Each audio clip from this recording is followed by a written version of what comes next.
Get unlimited access to all of our CPE courses at www.teachucomp.com/unlimited CPE. In this lesson, we will look at some additional rules concerning depreciation of residential rental property. Depreciation on a rental property begins when the property is placed in service. A property is considered to be in service when it is ready and available to tenants.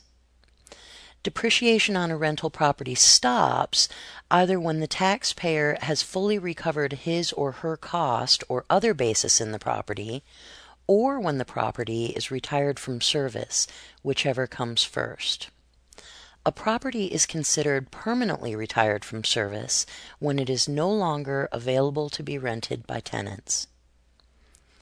Because land does not generally wear out or become obsolete, it cannot be depreciated.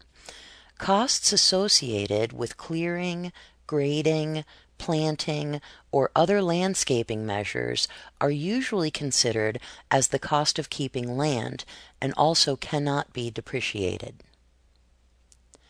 Some residential rental properties may qualify for a special depreciation allowance. This allowance is figured before the regular depreciation deduction is figured.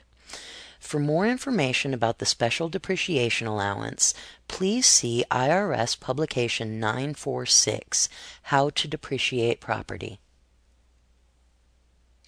Like what you see?